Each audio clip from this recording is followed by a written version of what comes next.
Bienvenidos al estreno de un nuevo programa Debate para la noche de los domingos, desde el que abordaremos diferentes temáticas de interés social, político y económico. Muy buenas noches a todos, yo soy Nane Habub y esto es Vigo Debate. Además de elegir al presidente del gobierno, el próximo domingo 20 de diciembre se escogerán también 350 diputados para el Congreso y 208 miembros para el Senado, que serán todos ellos votados por sufragio universal. La irrupción de Podemos y Ciudadanos, la renovación del PSOE y el desgaste político sufrido por el Partido Popular en el gobierno tras estos largos años de crisis y la corrupción que azota a unos y otros marcan un año de elecciones en el que por primera vez después de muchos años no está nada decidido de antemano. Además, las encuestas realizadas en los últimos meses nos hacen prever que el bipartidismo imperante hasta este momento toca a su fin. Este es precisamente el tema que vamos a tratar esta noche, el bipartidismo o el multipartidismo, y para ello contamos con la presencia de nuestros invitados especiales. Guillermo Iruegas, del PP. Muy buenas noches, Guillermo. Buenas. Diego García, representante del PSOE. ¿Qué tal, Diego? Y Cintia Zoya, de Ciudadanos. Buenas noches. Debemos aclarar que este era un debate a cuatro bandas, ya que pretendíamos contar con la presencia de un representante de Podemos que, finalmente, por problemas de agenda, declinó nuestra invitación en último momento. Antes de entrar en materia, nos gustaría que visualizasen un pequeño vídeo que hemos realizado y en el que tendemos un pulso a la ciudadanía preguntándoles su opinión al respecto. El próximo domingo, 20 de diciembre, se celebrarán las primeras elecciones generales con Felipe VI como rey. ¿A quién cree usted que le favorece el multipartidismo? Pues realmente creo que no le favorece a nadie porque muchas veces se juntan partidos que no tienen nada que ver, que tienen ideales diferentes y eso realmente al final pues le fastidia mucho a lo que sería el país en concreto. Multipartidismo le favorece a la sociedad porque es bueno que haya diversos puntos de vista, desde varios enfoques, porque así con contradicciones podemos avanzar. Me parece que está bien que haya más donde escoger. Haya más partidos para escoger, ¿no? ¿Lo que es eso, el bipartidismo? Bueno, pues sí, me parece bien. ¿A quién cree usted que favorece el multipartidismo?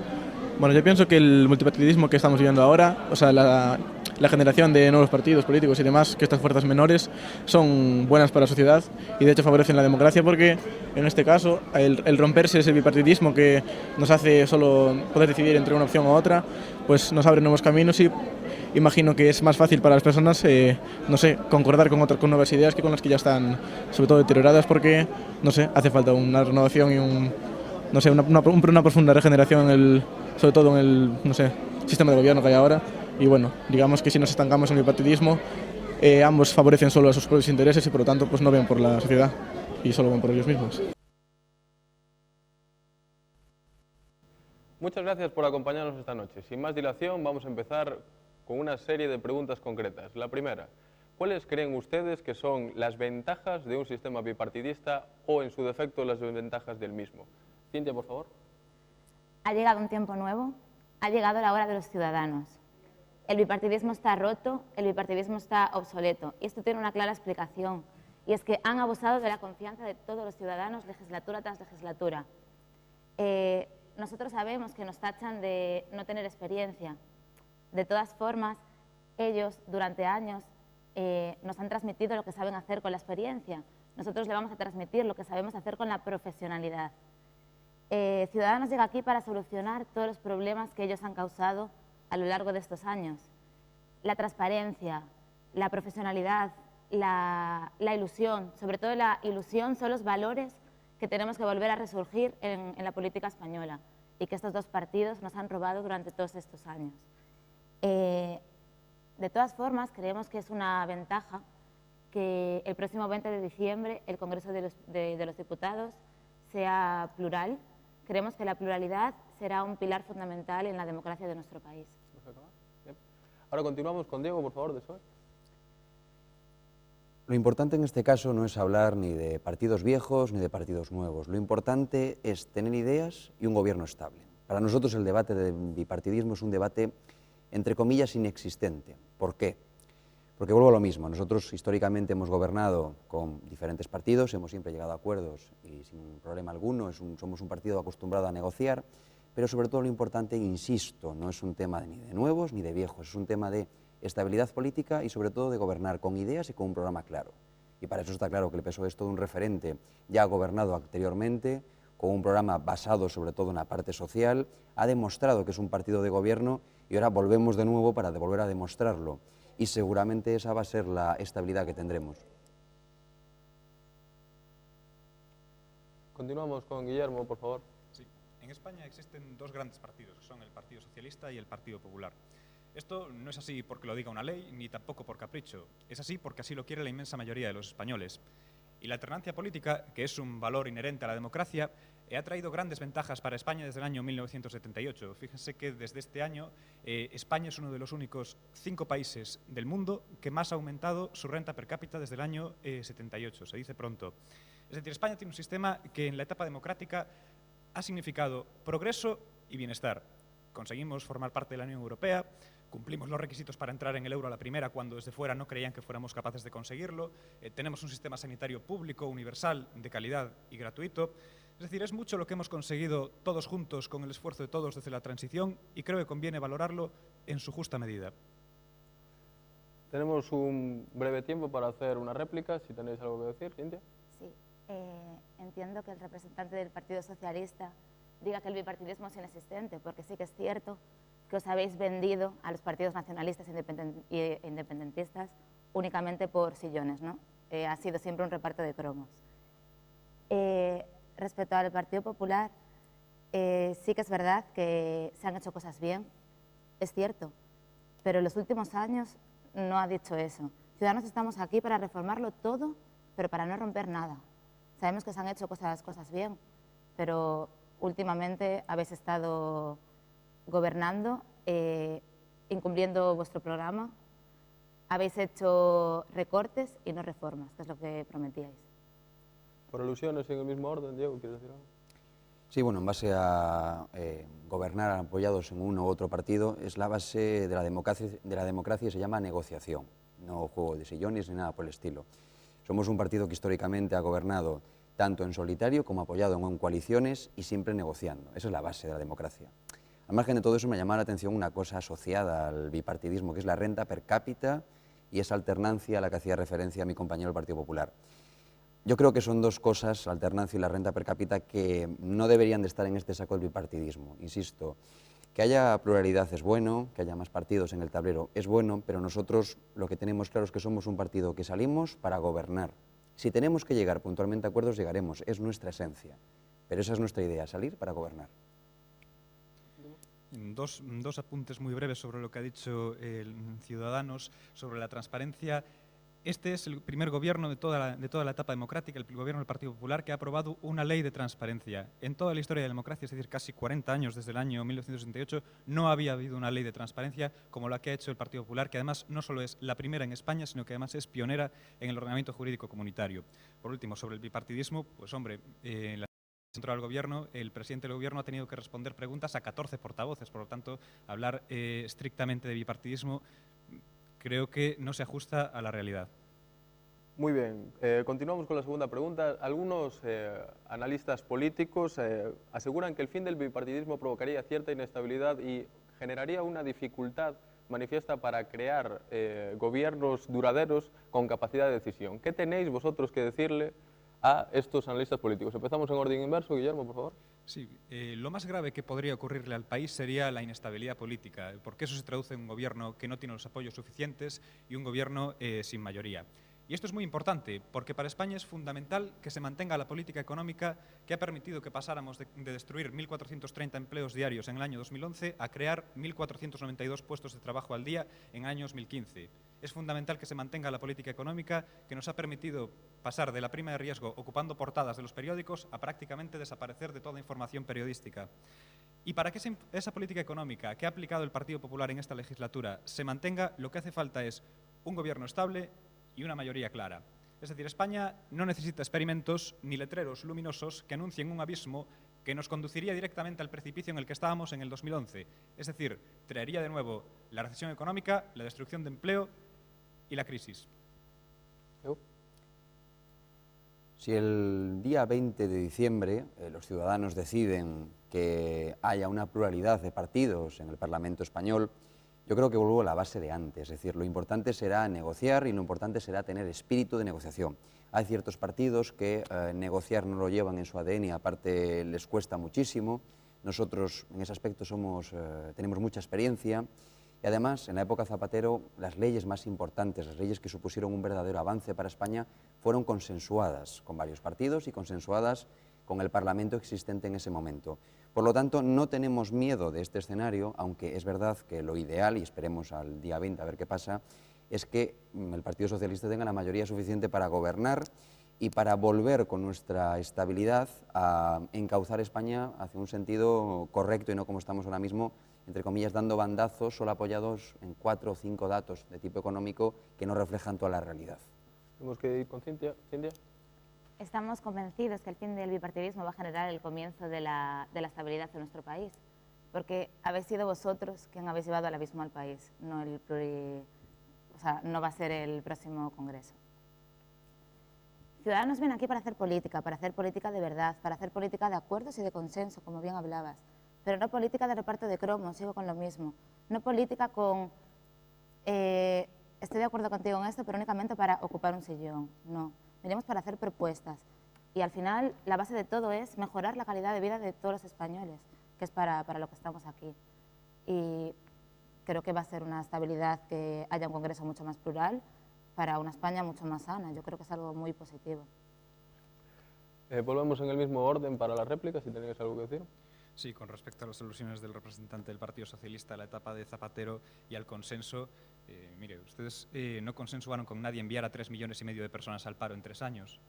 Ustedes no consensuaron con nadie disparar la prima de riesgo. No consensuaron con nadie dilapidar 90.000 millones de euros del erario público que pertenecían a todos los contribuyentes. Por lo tanto, que hable el representante del Partido Socialista de consenso y de diálogo, entiendo que no se ajusta tampoco a lo que realmente ocurrió. Es bueno tener memoria.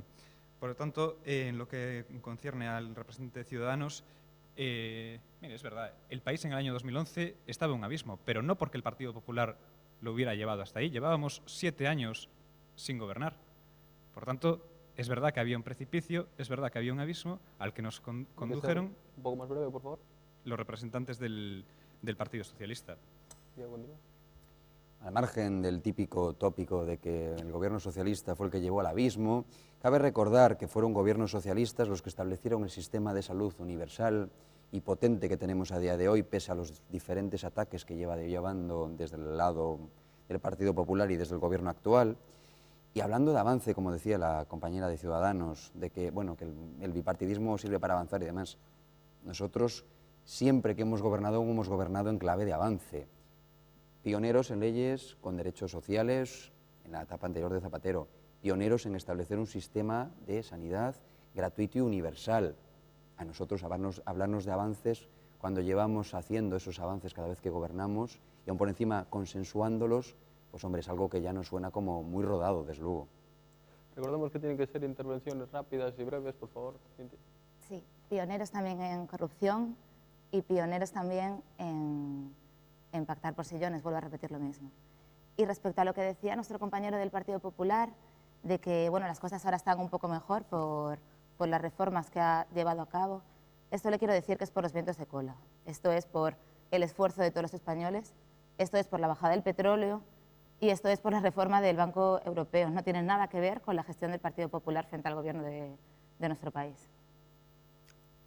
Muy bien, pasamos a la tercera parte de nuestras preguntas. De ser cierto que en estas próximas elecciones el bipartidismo en España llega a su fin, ¿cuáles creen ustedes que serían los pactos lógicos que podría acometer su partido para llegar a acuerdos y formar gobiernos? ¿Y cuáles son las líneas rojas que su partido no estaría dispuesto a cruzar? Es decir, ¿qué no es negociable? Empezamos por mi izquierda, por Cintia. Sí, bueno, no podemos hablar de pactos lógicos ahora mismo porque Ciudadanos está a un paso de ganar las elecciones.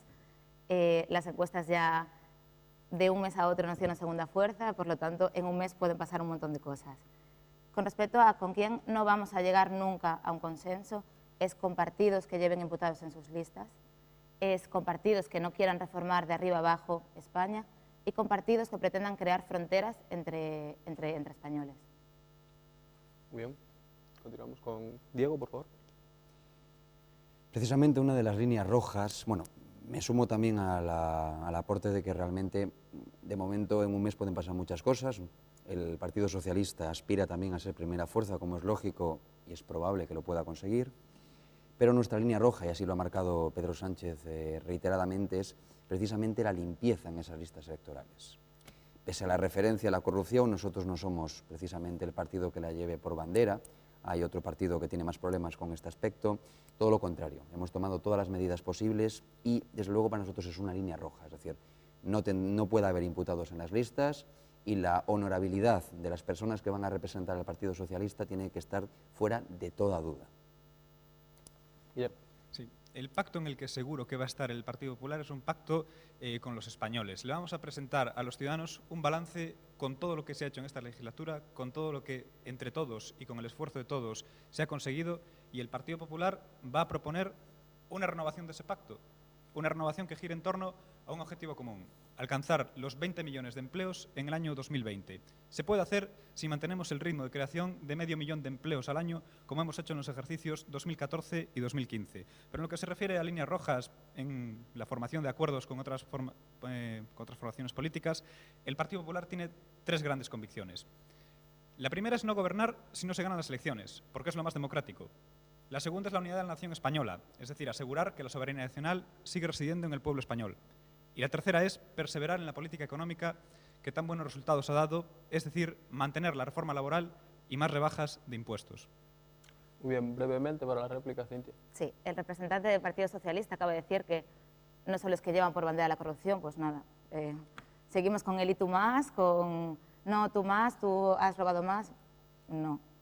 De todas formas, me gusta escuchar de tu boca que no vais a llevar imputados en tus listas, porque realmente te recuerdo que fue Ciudadanos quien quitó a dos personas que iban en listas a la Comunidad de Andalucía.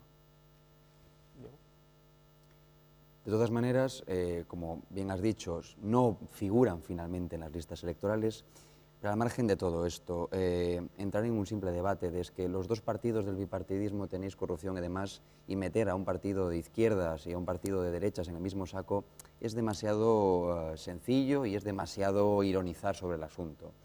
Insisto, nuestra línea roja también, que se me olvidó antes, es la parte social. Yo creo que al margen de esa reforma laboral de la que saca pecho el Partido Popular, nosotros con eso no podemos comulgar, no podemos aceptar como bueno, y desde luego si nosotros hemos destruido empleo, me gustaría cuantificar cuántos empleos ha destruido la reforma laboral. Por lo tanto, me reitero, limpieza en las listas y sobre todo el apoyo a la parte social como líneas rojas del Partido Socialista. Sí, no están el Partido Socialista y Ciudadanos para hablar de corrupción con el matrimonio concertado que tienen en la Comunidad Autónoma de Andalucía, donde hay un caso, el caso de los ERE, que es la bandera de la corrupción en España. Son un ejemplo lamentable a la hora de hablar de limpieza, de ética y de ausencia de corrupción. Por otra parte, no me extraña que el Partido Socialista no quiera hablar de la reforma laboral, no quiera mantener la reforma laboral. Son ustedes alérgicos a la creación de empleo. ¿Cómo van a querer hablar de una reforma laboral que ha creado 1 millón de puestos de trabajo en 2 años?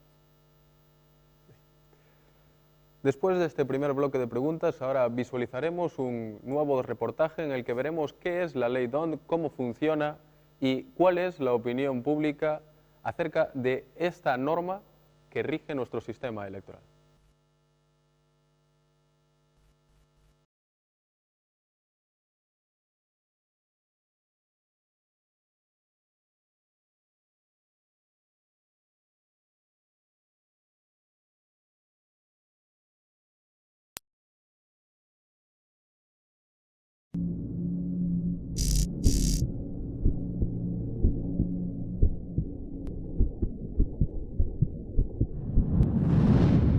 Haz tu sueño realidad. Ciclos formativos, titulaciones oficiales.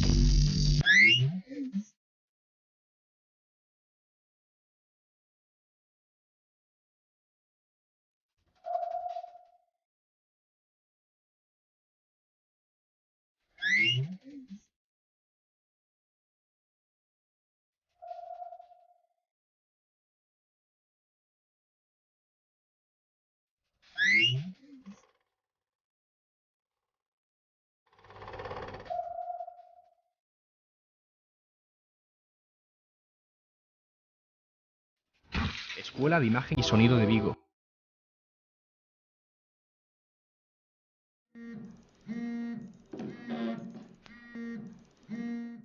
Desde lejos veo lo que sientes tú por mí. Pienso en ti cada día, del principio y hasta el fin.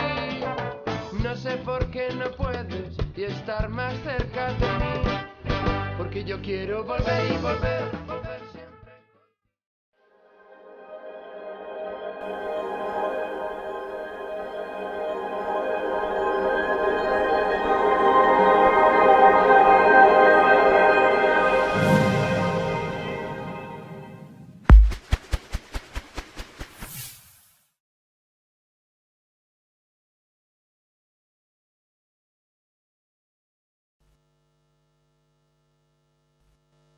Nuevamente de vuelta, ahora vamos a ver ese reportaje. El voto de los electores que acudirán el próximo 20 de diciembre a las urnas no valdrá lo mismo en las 52 circunscripciones. El sistema electoral que rige las votaciones del 20 de diciembre tiene algunas claves que explicaremos a continuación. El Congreso se compone de 350 diputados que representan a las 52 circunscripciones. El reparto de diputados por circunscripción se hace según la Ley Orgánica del Régimen Electoral General. Según esta norma, las ciudades de Ceuta y Melilla disponen de un diputado cada una, mientras que el resto de circunscripciones, que coincidirán con las diferentes provincias, tienen asignados 2 diputados como mínimo. De este modo, contaríamos hasta 102 diputados. ¿Cómo se repartirían los otros 248? El resto se reparten de forma proporcional según la población empadronada. Esto hace que Madrid y Barcelona, las dos con más población empadronada, sean las circunscripciones con más diputados, 36 y 31 diputados, respectivamente, y Soria la provincia con menos, solamente los 2 mínimos.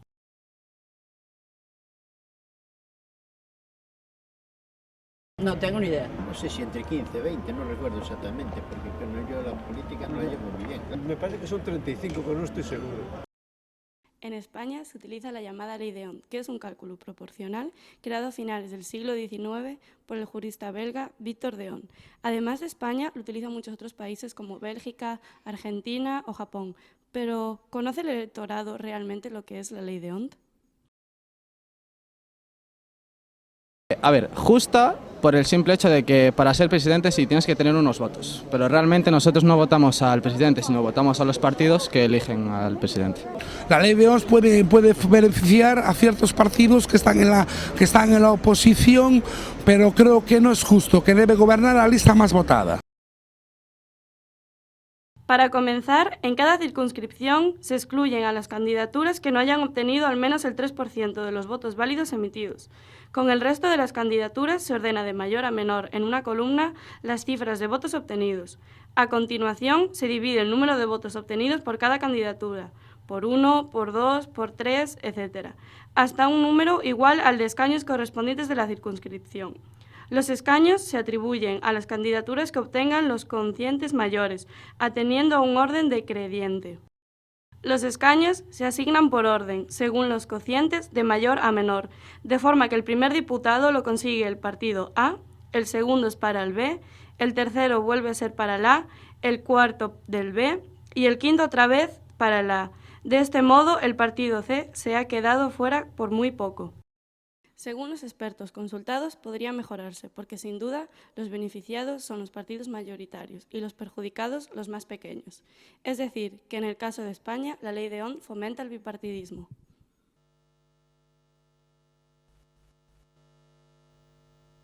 Para bien o para mal, una de las claves de nuestra ley electoral es que utiliza el sistema D'Hondt, un sistema de cálculo proporcional creado a finales del siglo XIX por el jurista belga Victor D'Hondt. Conforme a este, en cada circunscripción se excluyen primero las candidaturas que no hayan obtenido al menos el 3% de los votos válidos emitidos. Los escaños se distribuyen según una compleja fórmula matemática en función de los votos obtenidos por las candidaturas. El resultado final es un sistema que apremia a las candidaturas más votadas y castiga a las candidaturas menos votadas, con una distorsión en el reparto de escaños con respecto a lo que sería un reparto estrictamente proporcional. ¿Es realmente justo este sistema electoral en España? ¿Habría que cambiarlo? ¿Qué opinan nuestros invitados de todo esto? ¿Y hasta qué punto creen que es necesaria una reforma electoral? Empezamos, por favor, con el invitado del PSOE, con Diego. pese a que efectivamente no es todo lo justo que debería de ser un sistema de reparto de escaños a nivel electoral, sí es verdad que favorece la gobernabilidad. Es decir, favorece que aquellas alternativas políticas que alcanzan por lo menos ese mínimo de apoyos puedan tener representación democrática, y es más, históricamente se ha visto que incluso pese a la famosa e injusta ley de Hont, ha habido mucha alternancia política y más que vamos a tener ahora mismo en el escenario posible, en el 20D, pero para nosotros sigue siendo un sistema que por lo menos garantiza una forma estable de gobernar. Ahora bien, si se quiere cambiar, que no es nuestra prioridad desde luego, tendrá que ser con consenso de todas las fuerzas políticas, porque cambiar la ley de Hont es cambiar las reglas del juego, y para cambiar las reglas del juego no se puede hacer de forma unilateral y porque 2 o 3 partidos minoritarios que le echan la culpa a Hont digan, no, mira, vamos a cambiar las reglas del juego a día de hoy. Por favor. Guillermo. No hace demasiado tiempo parecía estar muy de moda criticar a la ley electoral, al sistema D'Hondt. Había y hay quien dice que como siempre ganan los mismos, cosa que no es cierta, entonces la ley electoral es injusta, cosa que tampoco es cierta. La conclusión a esa lógica de cajón no es menos luminosa, hay que cambiar la ley electoral.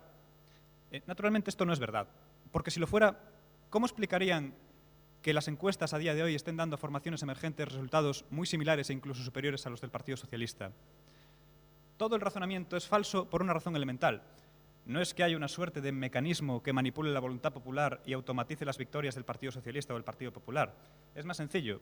Es que el partido que gana las elecciones no lo hace porque el sistema D'Hondt lo diga, sino que el partido que gana las elecciones lo hace por la sencilla razón de que ha conseguido más votos. Muy bien. ¿Siguiente? La ley D'Hondt fue una ley a la que se aferraron los 2 grandes partidos en la época de la transición. Es una ley injusta, por mucho que quieran decir los representantes del PSOE y del PP, es una ley muy injusta, es una ley que favorece a los grandes partidos y que perjudica a los partidos pequeños. Es una ley que aún por encima a los partidos independentistas, aún teniendo muchos menos votos que partidos que se presentan en el panorama nacional, consiguen muchos más escaños que ellos. Nosotros hacemos política constructiva y, por lo tanto, hemos presentado ya una reforma de la ley electoral. De todas formas, como somos el partido del diálogo y del consenso, estamos dispuestos a dialogar con todas las formaciones políticas por si tienen alguna aportación, siempre y cuando sea en el beneficio para los ciudadanos. Muy bien. Diego, tomamos.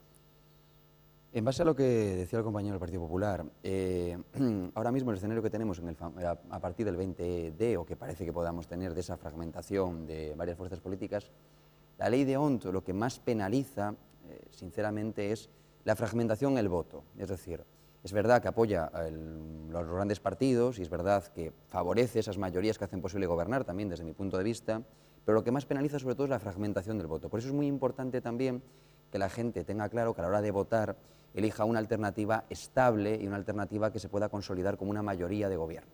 Dicho esto, insisto, si las reglas del juego se quieren cambiar, se tendrán que cambiar con el beneplácito de todos los actores que están ahora mismo jugando en el tablero, si no es imposible. Brevemente, Guillermo. Con respecto a lo que dice la representante de Ciudadanos, mire, son excusas de mal pagador. No obtener los resultados esperados en unas elecciones y culpar a la ley electoral es como el futbolista que pierde un partido y culpa del resultado al árbitro, al clima o a que es martes y 13. Por tanto, no cometamos injusticias y seamos rigurosos en el análisis. La injusticia es esta ley electoral. No son excusas porque estamos a un paso, les repito, de ganar las elecciones. Creo que has dicho antes que no entiendo cómo se quejan de la ley electoral porque estamos en segunda fuerza porque tenemos muchos más votos que el resto de partidos. O sea, de todas formas sigue siendo injusta. También os digo que me encanta que sigáis discutiendo, que sigáis con el y tú más de la vieja política, que nosotros seguimos proponiendo para mejorar la calidad de vida de todos los españoles. Continuando con el sistema electoral, una de las cuestiones que más polémica suscita es la demanda por parte de algunos partidos políticos de respetar que sea la lista más votada la que gobierne, ya sea en ayuntamientos, en municipios, en comunidades autónomas o, por supuesto, en el Estado. ¿Cuál es su opinión al respecto? Voy a ser clara en esta respuesta. Creemos que debe gobernar la lista más votada siempre y cuando obtenga la mayoría parlamentaria para poder llevar a cabo un gobierno. Yo, sinceramente, no me imagino a un líder y a su equipo gobernando a espaldas del 70% de los españoles. A partir de ahí, creo que lo he dejado bastante claro. No hace falta más explicación. Diego, ¿crees que es una petición justa o crees que hacer pactos con otros gobiernos también es una opción muy válida? Los pactos siempre son válidos, porque los pactos hacen que se celebre la fiesta de la democracia y que puedas dialogar y que puedas juntar varias corrientes en una única y confluir. Esa es la base de la democracia. Al margen de todo esto, sí que estoy de acuerdo con la compañera de Ciudadanos en que para gobernar tienes que tener una mayoría estable. Es decir, no vale el simple hecho de ser la lista más votada por 1 o 2 votos y que de repente tengas en contra a una oposición con más capacidad que tú y que tú te aferres a no, soy la lista más votada y de aquí nadie me saca. Eso no puede ser. Si tú gobiernas siendo la lista más votada, tienes que tener la mayoría suficiente para poder mantenerte en ese gobierno y que sea estable. Si no, al final los perjudicados son los ciudadanos.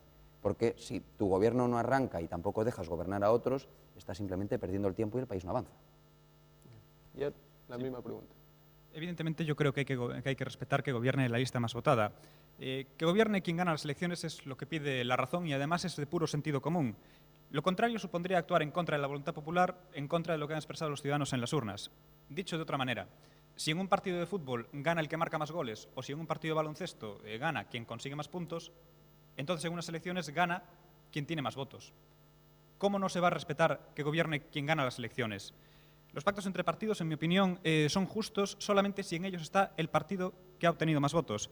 Porque un pacto entre partidos que no han ganado las elecciones es un pacto entre perdedores y puede provocar extravagancias. Por ejemplo, puede provocar que el Partido Socialista haya apoyado a los independentistas para gobernar la ciudad de Badalona, donde ganó las elecciones el Partido Popular. Muy bien, para la ronda de réplicas os propongo yo una pregunta. ¿Se puede modificar el actual sistema electoral? ¿Creéis que es posible que vote la lista más votada en el mismo orden? Yo vuelvo a hacer la pregunta, y es que ¿se imaginarían ustedes a un gobierno que esté gobernando a espaldas del 70% de la decisión de todos los españoles? Yo no me lo imagino. Bien. Diego, la misma pregunta. El juego de mayorías es claro, es decir, decía el compañero, no, es que tiene que gobernar sí o sí la lista más votada. ¿Por qué? Si a lo mejor si la alternativa, es decir, si ese pacto alternativo suma más votos y es una voluntad mayor que la de la lista más votada, pues lo lógico es que gobierne aquel pacto o aquel grupo de fuerzas políticas que aglutine la mayoría. Eso es lo lógico. Bien, voy a decir una cosa que a lo mejor el representante del Partido Socialista no se espera, pero estoy de acuerdo con él. Me parece bien lo que dice, siempre y cuando esos partidos y esas mayorías de las que él habla se presenten juntos a las elecciones, para que así los ciudadanos puedan pronunciarse. Porque no hay nada de malo en que la gente se pronuncie. Lo malo sería que se presentaran por separado y luego, habiendo perdido las elecciones, pactaran en los despachos. Muy bien. Bueno, nos hemos quedado sin tiempo, las espadas están en todo lo alto, ya hemos visto que las elecciones generales del próximo 20 de diciembre estarán especialmente apretadas, como nunca desde hace mucho tiempo. La fuerte irrupción de Podemos, el crecimiento tan grande de Ciudadanos, vislumbran un escenario electoral que pone de manifiesto el fin del bipartidismo y que va a generar la necesidad de pactos complejos. El tablero deja entrever que no habrá una mayoría absoluta y el laboratorio que han supuesto las elecciones andaluzas, municipales y catalanas ya adelanta lo difícil que va a ser alzarse con el poder. Nosotros, desde aquí, desde nuestra casa, solo podemos desearle la mejor de las suertes a todos ustedes también los que nos están viendo desde su casa, y gracias por acompañarnos esta noche. Muy buena suerte a todos y hasta la próxima.